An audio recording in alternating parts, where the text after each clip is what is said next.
Aceleração centrípeta, representada por ACP ou AC, recebe denominação de aceleração radial.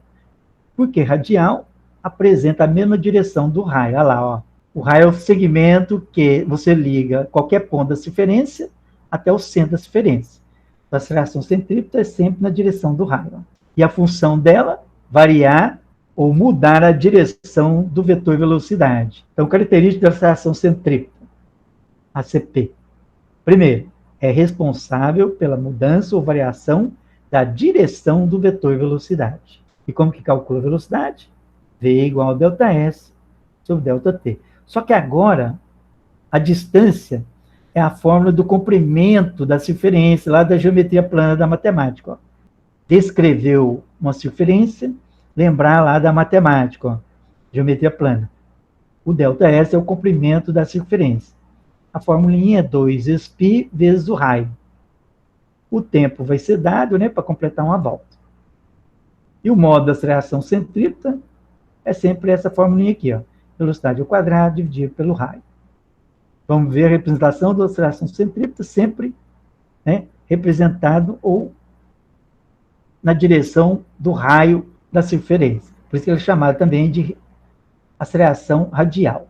Então vamos visualizar a aceleração centrípeta. Olha lá, a aceleração centrípeta sempre voltada para o centro da circunferência. Vamos ver se ela aumenta de tamanho. Aqui, aumentei o tamanho. Porque se diminuir o raio, ela aumenta de tamanho, porque ela é inversamente proporcional. Ó. Lembra, né? Quando está no denominador, se eu diminuir o raio, a aceleração centrípeta aumenta. Então, por isso que eu diminui o raio aqui, o tamanho do vetor de aceleração centrípeta aumentou de tamanho. Ó.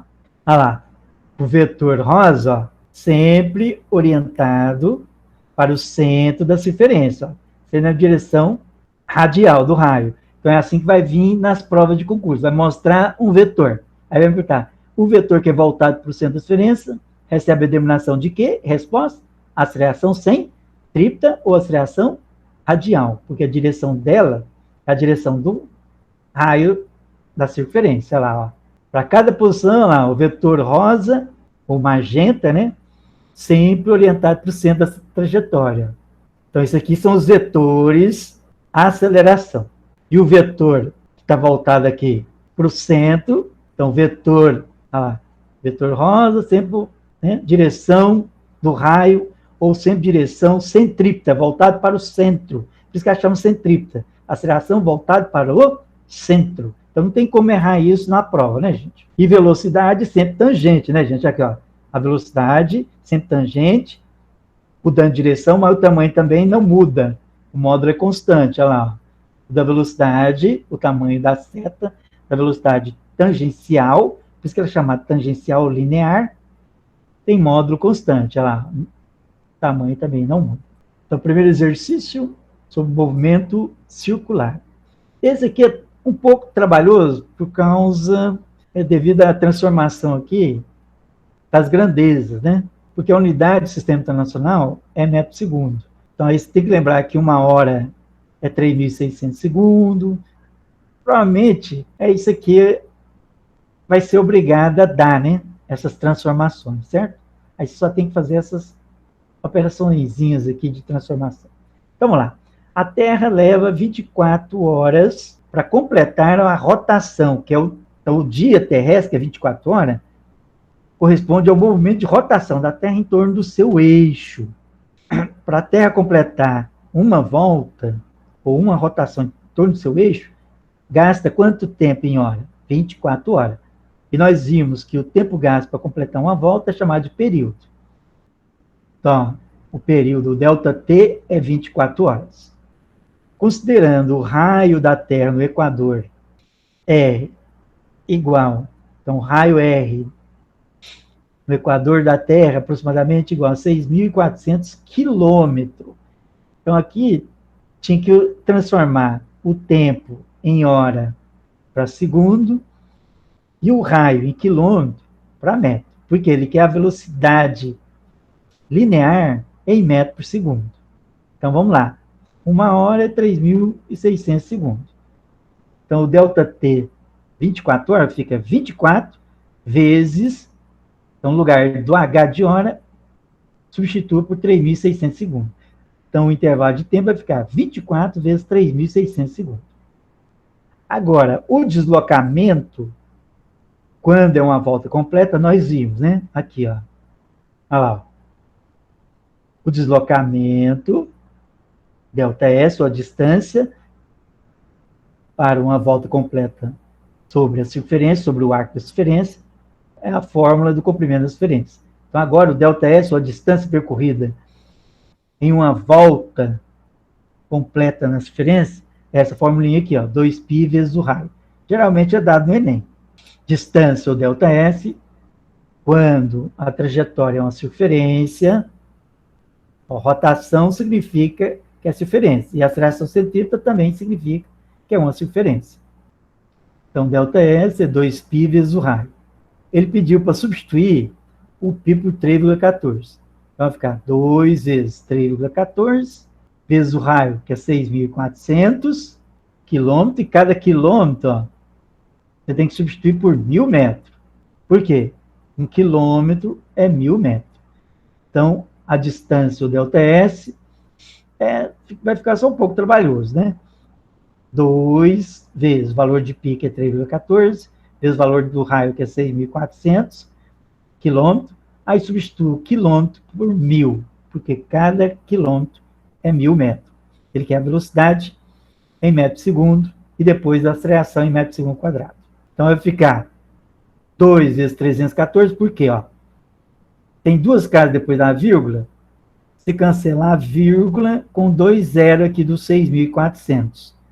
Então, quando multiplica um número decimal por uma centena ou um milhar, primeiro multiplica aqui, ó, o decimal pela centena. Se o decimal tem duas casas depois da vírgula, e a centena tem 2 zeros, cancelar a vírgula do decimal com 2 zeros aqui da centena, da unidade da centena. Então, por isso que ficou 314 vezes 64 vezes 1.000. Então, deixa assim, não multiplica tudo, não. Agora, o ΔT, 24 horas, eu quero em segundo. Cada uma hora é 3.600 segundos. Então, vai ficar 24 vezes 3.600 segundos. Deixa isso aqui também. Não multiplica isso aqui com isso aqui, não. Agora sim fica fácil calcular a velocidade linear. Ó. O que é velocidade linear? ΔS, que é distância. ΔS, distância percorrida, ou deslocamento linear, sobre tempo, sobre intervalo de tempo. Substitui esse número aqui, né, que parece enorme, ó, 2 vezes 314 vezes 64 vezes 1.000, dividido por 24 vezes 36. Agora a gente faz o cancelamento, ó. 2 zeros em cima no numerador, cancela 2 zeros embaixo. Então ficou 10 por 36. Agora, 64 e 36, dá para dividir por 4, ó. 64 dividido por 4 dá 16. 36 dividido por 4 dá 9. E agora aqui dá para simplificar 2 com 24, ó. 2 dividido por 2 dá 1, desapareceu. 24 dividido por 2 dá 12. Tá vendo? Então, por isso que a gente não multiplica, não faz essas operações de multiplicação no Enem. Nem na prova de matemática da UBMF você não faz esse tipo de multiplicação, não. Viu? Você faz as simplificações. Agora ainda dá para simplificar mais aqui, porque 16 e 12 dá para dividir por 4. Ó. 16 dividido por 4 dá 4. E 12 dividido por 4 dá 3. Agora sim, multiplica tudo isso aqui. 314 vezes 4 vezes 10, ou 314 vezes 40, dá 12.560. 3 vezes 9, 27. 12.560 dividido por 27, dá 400. Então, já achou aqui, né? Essa trabalheira toda, já achou a alternativa. Letra D de dado. Mas como que seria a aceleração centrípeta? A fórmula é essa aqui, ó. Velocidade ao quadrado dividido pelo raio.